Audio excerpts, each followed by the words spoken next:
Veterans Day has always been special for me, even in childhood, probably because my family has always been so involved in serving this country in many different ways. My family has been here since Jamestown, and we have had family members serving in some capacity in the military since the American Revolutionary War.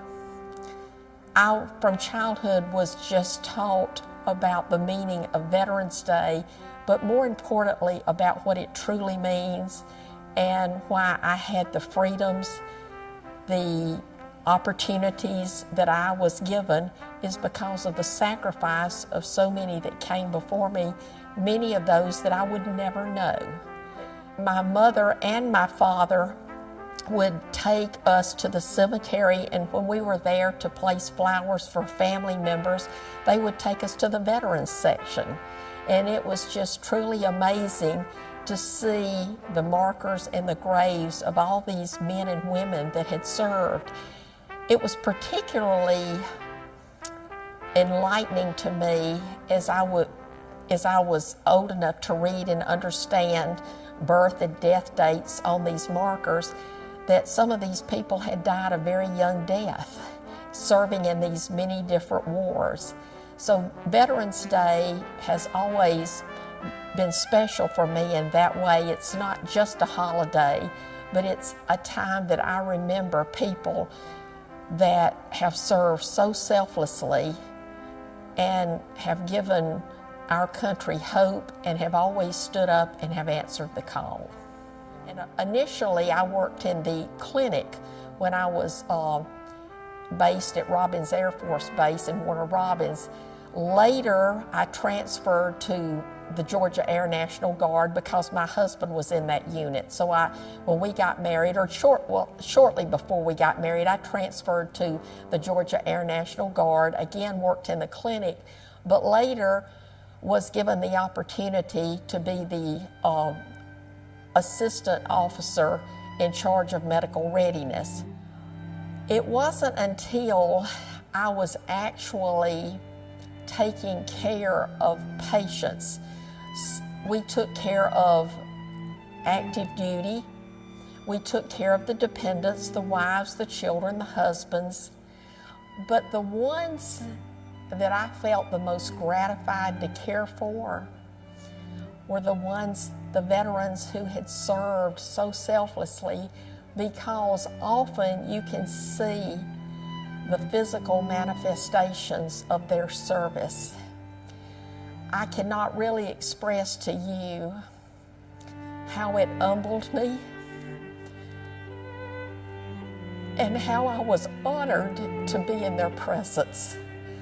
It really made it come alive for me that each one of those individuals felt that there was something greater than themselves, and that there was a cause worth fighting for, dying for, or giving themselves in such a manner that they were not like they were before they left.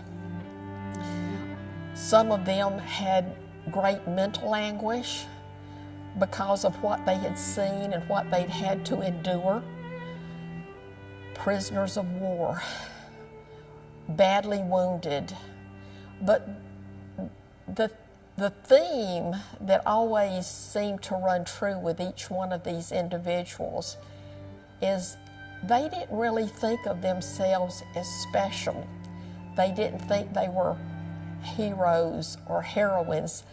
They really felt that they were there to do a job to the best of their ability for their country. They cared about their country, they cared about their fellow soldiers, and they cared about the people that they didn't know. They had so many different disabilities, but the amazing thing is that they were always seemingly able to overcome handicaps and obstacles, and I was so gratified to see the way their families loved them and supported them. That was just so amazing to me. the thing I took away from that was that courage, in my way of thinking, is not the absence of fear. They were afraid. They overcame it. They rose above it. And to me, that says a lot about what God does for us. And they, for the most part, those people really felt that God had been with them in the worst of times. One of them had said to me, he said, when you're in a foxhole, there are no atheists.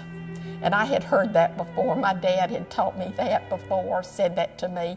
But it apparently was something that ran true in those times of great danger. They were afraid, but they stepped forth and they did whatever they needed to do to accomplish the mission. Courage doesn't come in a color or a gender. I saw all of it, and I recognize what truly special human beings these people were.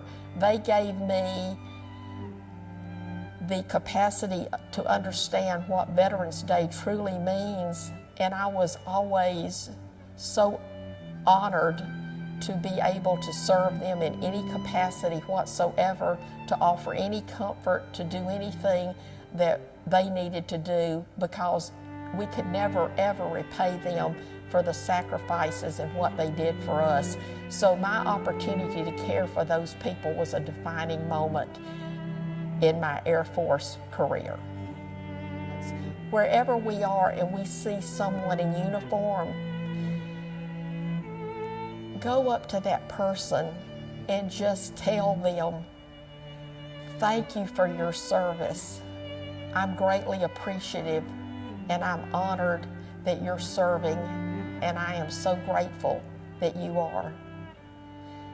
I just would like to say that God provided me with an opportunity to serve in the Air Force Reserve in the Georgia Air National Guard for 6 years. I took away far more than I gave. I was given many opportunities. I had some wonderful experiences, made wonderful friends, and I really, as I said before, my greatest takeaway was having the opportunity to meet, to talk with, and to offer hopefully something to these true American heroes that through it all gave up the things that we probably take a lot for granted here on a daily basis, to fight for something bigger than themselves and to keep our country still the strongest, free, and we have the liberties that we have because of the people that have come before, the people that are doing it now, and the people that will step up to the call in the future. And I think that's something that we're always going to have people that will do that. It's ingrained. I think that's part of being an American, and I think patriotism is a strong thread that runs through weaving that tapestry, and I don't think that will change. I certainly hope not, because it is really the backbone of America. Thank you.